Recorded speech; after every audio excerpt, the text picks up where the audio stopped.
Assalamualaikum warahmatullahi wabarakatuh. Waalaikumsalam warahmatullahi wabarakatuh.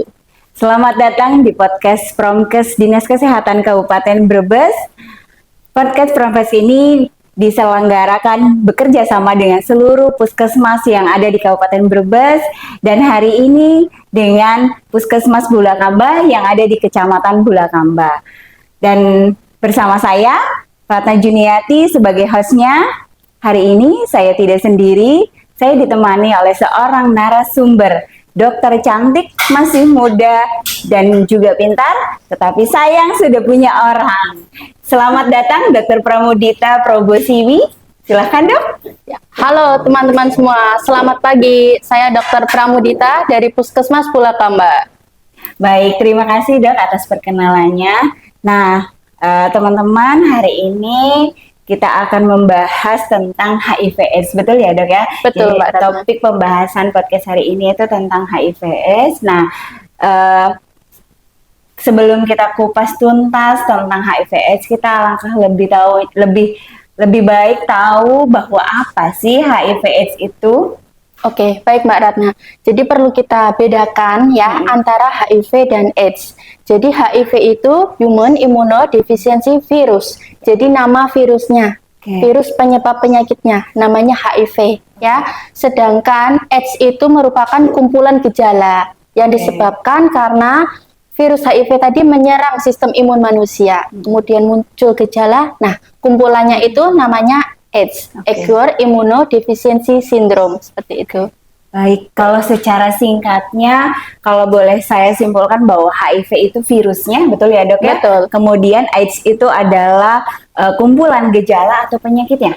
Betul. Oke, baik. Kemudian dok, bagaimanakah penyebarannya di Indonesia dan khususnya di Kabupaten Brebes ini? Oke, untuk di Indonesia masih banyak ya Mbak Ratna, orang dengan HIV ataupun dengan AIDS ya. Orang dengan HIV sendiri itu ada sebanyak 420.000 lebih. Wah, banyak ya dok ya? Sedangkan orang dengan AIDS itu ada sekitar 130 ribuan ya.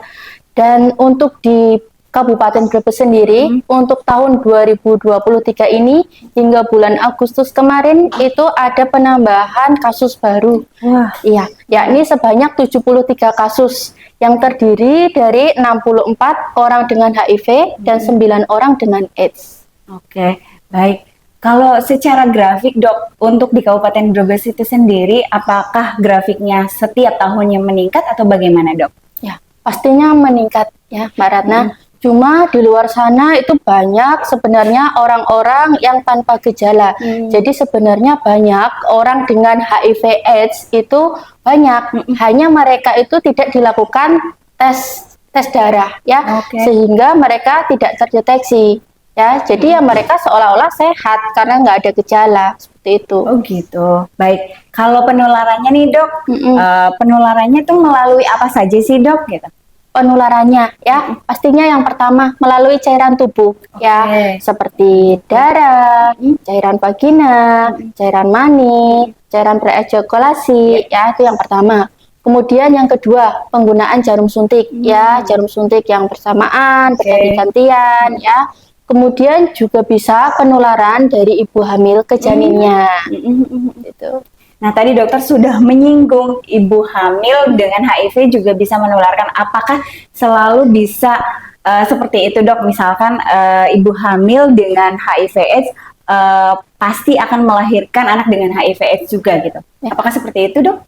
Jadi begini Mbak Ratna, kalau seorang ibu hamil dia positif HIV ya, jadi kan ketika dia awal-awal hamil itu kan memang program saat ini kan harus dicek laboratorium. Oh iya betul. Salah satunya harus dicek HIV, sifilis, ya, HBsAg dan lain-lain. Ya, apabila dites ternyata HIV-nya positif, ya kita harus segera obati saat itu. Ya, supaya apa? Harapannya dengan pengobatan ibu hamil dengan HIV itu harapannya virus di dalam tubuh ibunya itu lemah ya. Jadi untuk menularkan ke janinnya itu rendah dibandingkan ibu yang tidak diobati. Berarti tidak selalu ya dok ya, tidak selalu ibu dengan HIV kemudian juga melahirkan anak dengan HIV karena sekarang sudah ada deteksi dini ya dok ya. Baik. Nah kemudian ini pertanyaan orang awam ya dok ya, yang mungkin masyarakat luas juga bertanya-tanya karena memang penyakit ini kan saya rasa belum begitu dipahami ya dok ya dengan oleh masyarakat luas. Jika kita tergigit oleh nyamuk ya dok, misalkan nih nyamuk habis menggigit orang dengan HIV/AIDS, kemudian menggigit orang lain yang tidak terinfeksi, apakah itu juga bisa menularkan dok? Nah, untuk saat ini, baik di negara kita, Indonesia, negara berkembang, atau negara maju, atau bahkan negara dengan populasi yang nyamuknya banyak, ya, itu belum ada bukti, ya, kalau nyamuk itu bisa menularkan virus HIV ini. Jadi kita ya tenang aja, ya, selama belum ada bukti, ya, insya Allah nggak bakal menularkan. Ya. Berarti santai aja ya teman-teman gitu.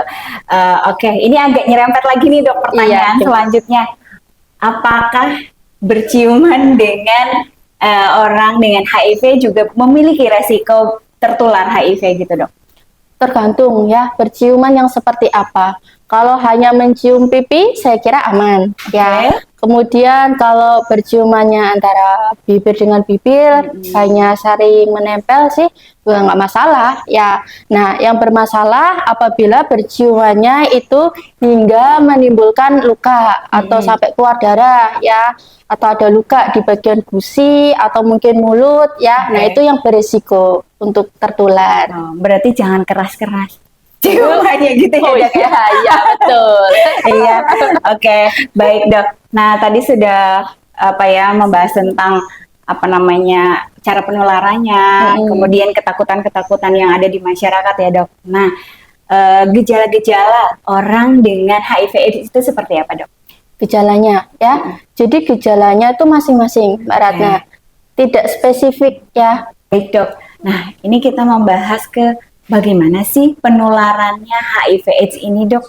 Ya baik, untuk penularannya ya tadi kan saya sebutkan melalui cairan tubuh ya, salah satunya dengan cairan sperma atau cairan dari vagina, cairan praejakulasi. Nah, dengan cairan ini otomatis kan dari kegiatan seks yang beresiko ya. Seks yang beresiko itu yang seperti apa? Jadi seks yang beresiko itu seks yang tanpa pengaman ya. Yang pertama tidak menggunakan kondom tuh. Kemudian bergonta-ganti pasangan. Wah, ya. Serem ya. Jadi untuk teman-teman yang sudah punya pasangan, tolong ya kita setia dengan pasangan kita. Nggak usah kita gonta-ganti ya. Nanti kalau kita kalau gonta-ganti kita mendapat hadiah. Hadiahnya tapi tidak menyenangkan ya dok? Betul, hadiahnya tidak menyenangkan dan pengobatannya pun kan harus seumur hidup ya. Jadi kita harus setia dulu nih sama pasangan, jangan bergonta-ganti ya. Nah, selain hubungan seks ya bisa menular melalui tadi jarum suntik ya yang digunakan secara bersamaan atau bergantian ya, orang-orang yang menggunakan obat-obatan ya biasanya dengan narkoba ya itu kan biasanya mereka sering menggunakan jarum suntik ya, itu juga bisa menularkan. Kemudian cairan susu ibu ASI ya juga bisa. Makanya tadi ibu hamil itu harus terdeteksi terlebih dahulu ya. Dia harus terdeteksi di awal kalau dia terinfeksi HIV sehingga bisa ditangani selanjutnya seperti itu. Nah, ini kan tadi membahas ibu hamil ya, Dok ya. Nah, apakah ibu hamil dengan HIV juga akan melahirkan bayi dengan HIV juga gitu, Dok? Nah, itu belum tentu, Mbak Ratna. Jadi, pada awal kehamilan kan itu dilakukan screening, ya, dilakukan tes laboratorium, seperti tes HIV, HBsAg, sifilis, ya, dan lainnya. Ya. Nah, harapannya kalau semisal dari beberapa tes tadi ada yang positif, misal dia positif HIV, ya harapannya bisa ditangani segera saat itu.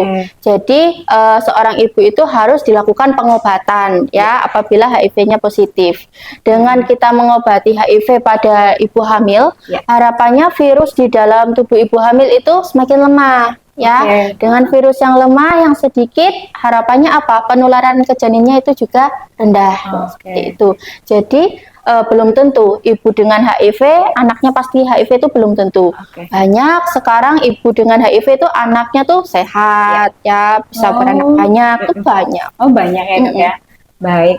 Kalau tadi kan kita membahas tentang penularannya melalui seks bebas gitu ya dok, yang berhubungan dengan cairan-cairan yang ada di dalam tubuh, kemudian jarum suntik. Nah ini pertanyaan yang saya rasa nih banyak masyarakat juga ingin mengetahui, apakah dengan gigitan nyamuk juga itu bisa menularkan atau berisiko tertular HIV ini dok? Nah, untuk saat ini ya, baik di negara kita, Indonesia, atau di negara berkembang, atau di negara dengan populasi yang nyamuknya banyak, itu ya belum ada bukti ya kalau HIV ini bisa ditularkan melalui nyamuk. Ya, berarti memang belum terbukti secara ilmiah ya. Betul. Dok. Nah, ini pertanyaan selanjutnya agak nyerempet-nyerempet nih dok. Jika berciuman dok, kalau tadi kan sudah membahas seks bebas itu udah kayaknya jauh gitu ya dok.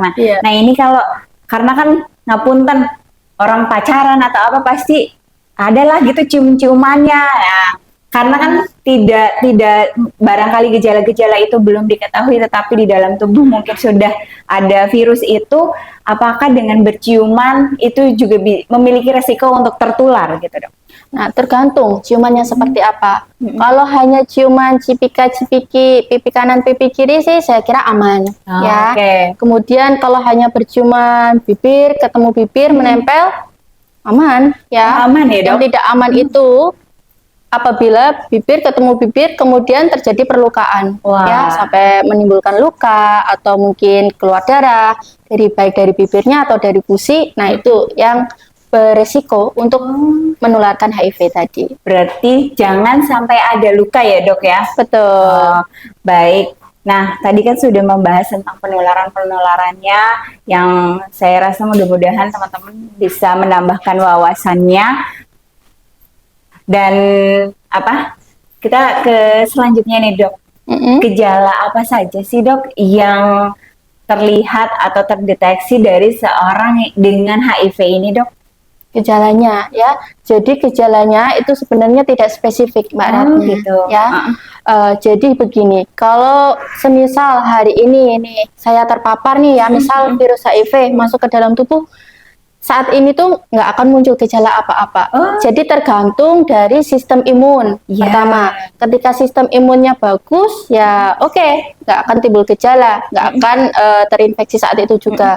Kemudian tergantung dari jumlah virusnya juga, ya. Semakin banyak ya pastinya akan berisiko lebih tinggi untuk terinfeksi. Tapi kalau virusnya hanya sedikit ya belum tentu juga langsung terinfeksi saat itu. Jadi gejalanya macam-macam. Ya, mungkin di tahun-tahun awal sih ya nggak timbul gejala. Mungkin nanti beberapa tahun kemudian, entah 5 tahun atau 10 tahun atau 15 tahun kemudian itu akan muncul gejala ya. Gejala yang paling ringan itu yang pertama ya mirip seperti penyakit flu ya, nyeri kepala atau nyeri tenggorokan, nyeri telan ya. Kemudian muncul pembesaran kelenjar getah bening, panas, demam, itu juga bisa ya. Nah, semakin lama kan sistem imun itu semakin digerogoti sama virusnya tadi ya. Jadi semakin lama juga akan semakin bertambah gejala yang muncul. Mungkin dari saluran pencernaan akan muncul mencret-mencret yang lama berulang ya. Terus menerus ya berarti ya dok? Betul. Kemudian bisa muncul dari saluran pernafasan ya, batuk-batuk yang lama atau mungkin batuknya sampai keluar darah, itu juga bisa. Atau ketika virusnya ini sudah berjalan atau menyebar ke otak juga bisa menyerang otak, penurunan kesadaran pun bisa. Gitu. Itu jadi macam-macam ya, nggak bisa dilihat secara fisik saja. Ya, jadi orang supaya tahu dia itu terinfeksi HIV/AIDS atau enggak itu harus dilakukan pemeriksaan darah, Mbak. Gitu. Jadi kita nggak boleh hanya melihat orang ini kurus, kok hanya tinggal tulang, tinggal kulit tuh nggak boleh ya. Jadi dia belum tentu HIV. Gitu. Ya.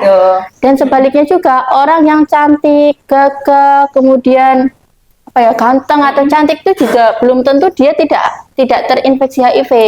Ya, jadi kita nggak bisa melihat secara fisik saja.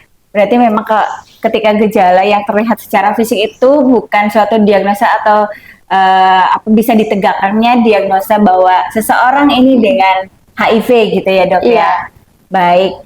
Nah selanjutnya di dok, kan kita itu tahu ada istilah ODIF ODA. Mm-mm. Nah, apa sih dok sebetulnya ODA itu? Ya, ODIF ya. Yang pertama ODIF, orang dengan HIV ya. Jadi ya seseorang yang terinfeksi virus HIV ini namanya ODIF. Kemudian ODA, orang dengan HIV AIDS ya. Jadi orang dengan gejala-gejala tadi, gejala-gejala yang muncul karena infeksi virus HIV itu namanya ODA. Oh gitu. Nah ini, punten dok, saya kembali lagi masalah tentang penularan. Jika kita kan tidak menutup kemungkinan ya bahwa kita akan bersama dengan ODIF atau ODA ya dok ya di suatu ruangan atau di suatu tempat. Nah ini apakah kita yang tidak terinfeksi itu memiliki resiko terinfeksi oleh HIV/AIDS ini gitu dok? Kalau hanya kita satu ruangan nih seperti ini, misal Mbak Ratna sama saya ya, hanya satu ruangan, kita hanya berbincang-bincang, hanya bersalaman, saya kira itu tidak akan menularkan HIV ya. Berbeda ya kalau semisal tadi melakukan hubungan seks atau penggunaan jarum bersamaan atau melalui air susu ibu ya tadi yang bisa menularkan. Kemudian bahkan ketika kita menggunakan alat makan yang sama pun itu aman, Mbak, asalkan alat makannya itu dicuci dengan bersih. Kemudian penggunaan toilet, penggunaan kamar mandi ya secara bersamaan bergantian itu juga nggak masalah ya. Kemudian kalau semisal tidur bersama atau cipika-cipiki ya tadi aman ya. Aman ya dok ya? Betul. Oh baik, berarti kalau suatu saat nanti kita ada di dalam satu ruangan bersama dengan orang dengan HIV ya insya Allah aman-aman aja ya dok ya, karena tadi penularannya pun yang sudah dokter jelaskan yaitu melalui cairan, kemudian jarum suntik, cairan itu bisa melalui hubungan seksual, bisa yaitu berganti-ganti pasangan, tidak menggunakan alat pengaman atau kondom gitu ya dok. Nah pertanyaan selanjutnya dok, apakah obatnya itu sudah ditemukan? Obatnya ya untuk saat ini sih ada obat untuk HIV AIDS ini namanya ARV, antiretrovirus ya. Namun fungsinya ARV ini dia tidak untuk membunuh si virus HIV ini.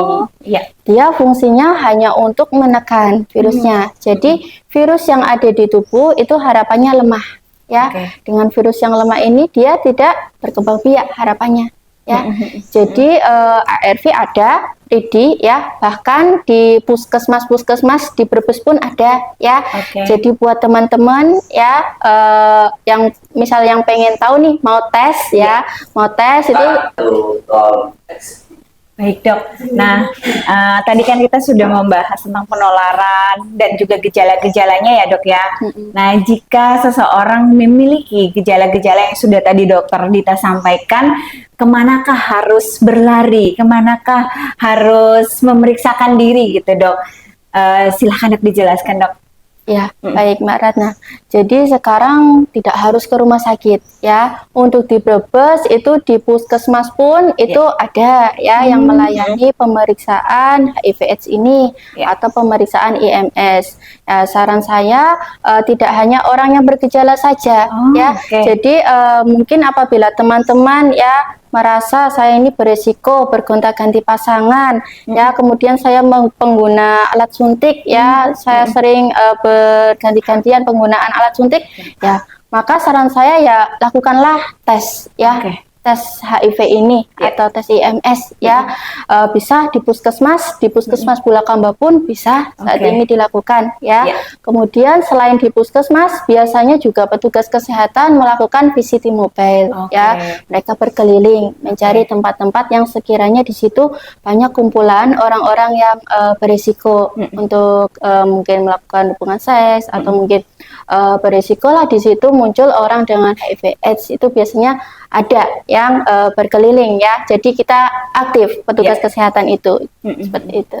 Berarti sudah ada di fasilitas bawah ya dok, seperti di puskesmas ini juga apa ya artinya harapan dan apa cut nyong kelalen pan ngomong. Oke dok, berarti sudah ada solusi ya dok ya untuk teman-teman yang memang ada gejala-gejala yang tadi dokter Dita sudah sebutkan dan memiliki resiko-resiko atas perilakunya ya dok ya. Baik, nah pertanyaan selanjutnya nih dok, apakah obatnya sudah ditemukan? Nah, untuk obatnya ya saat ini ada namanya ARV ya, antiretroviral ya. Jadi ARV ini fungsinya apa? Dia fungsinya hanya untuk melemahkan dari si virus HIV ini. Jadi dia bukan untuk membunuh kumannya, bukan untuk membunuh virusnya ya. Hanya dia melemahkan saja. Jadi harapannya dengan seseorang yang terinfeksi HIV ini minum ARV, virus yang ada di dalam tubuhnya itu lemah. Jadi dia nggak aktif ya. Nah, dengan begitu diharapkan penularannya pun menjadi lebih rendah juga ya.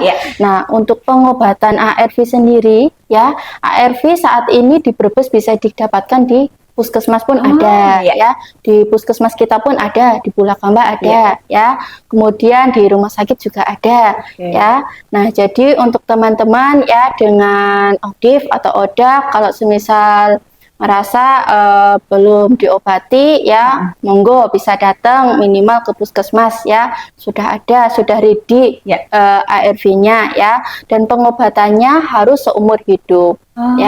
Jadi nggak hanya 1 bulan 2 bulan saja, jadi harus seumur hidup. Makanya kenapa orang dengan ODIF, ODA itu harus kita support ya, karena itu tadi pengobatannya seumur hidup.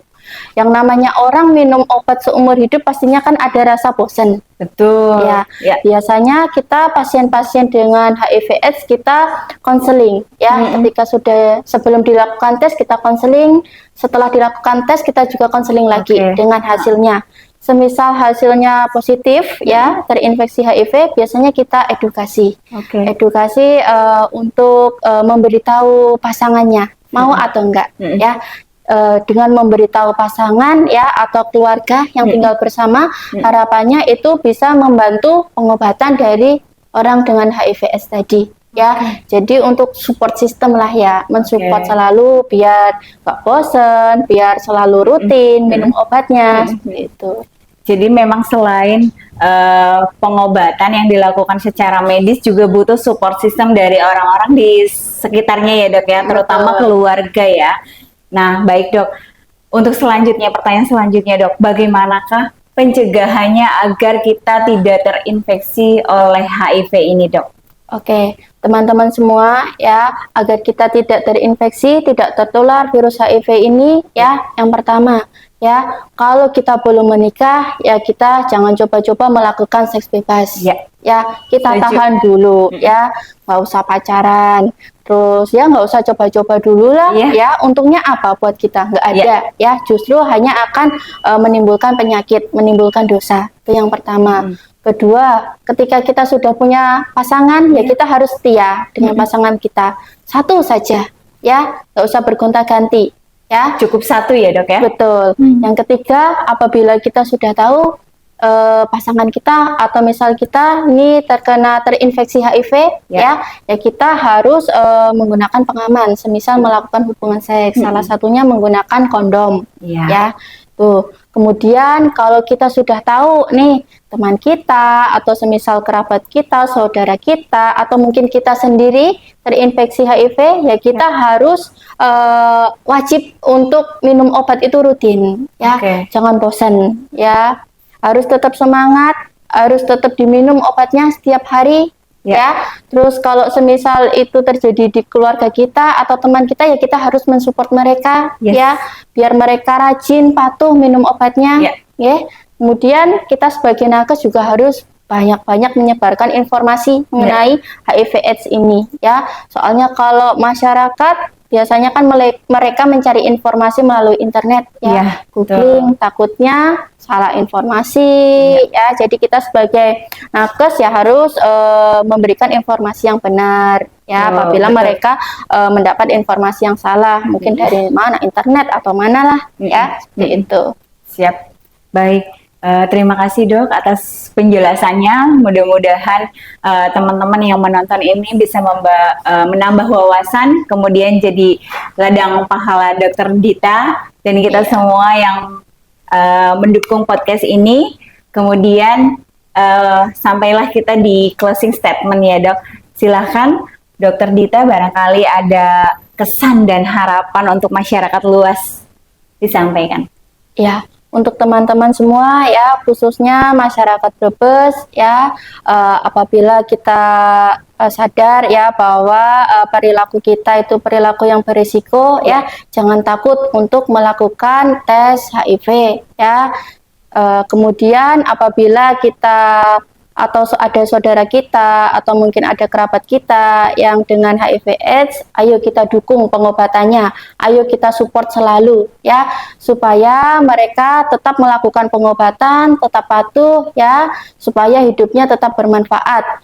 Kemudian apabila HIV itu terjadi di kita ya kita harus tetap semangat ya, tetap semangat untuk pasien-pasien HIV/AIDS, mungkin seperti itu. Oke. Sebelum podcast hari ini kita tutup, gimana kalau kita salam germas dulu dok? Oke, baik. Ratna, berdiri? Ya, berdiri dok. Oke.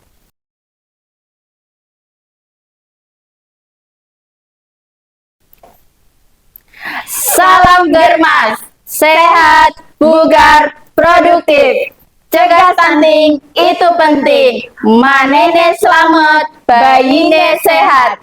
Tempat ngising juga penting. Cegah penyakit dengan germas. Baik, untuk meningkatkan dan agar channel yang kita miliki ini terus berkembang, kami butuh support teman-teman, butuh support masyarakat luas. Jangan lupa like, comment, dan subscribe. Kami pamit undur diri. Selamat bertemu kembali di podcast selanjutnya. Cut. Kamera action. Baik teman-teman, agar channel YouTube kami terus berkembang, kami membutuhkan dukungan dari teman-teman semua, dari masyarakat luas. Jangan lupa like, komen, dan subscribe di channel YouTube Promkesling Dinas Kesehatan Kabupaten Brebes. Sampai jumpa lagi di podcast selanjutnya. Kami undur diri. Wassalamualaikum warahmatullahi wabarakatuh.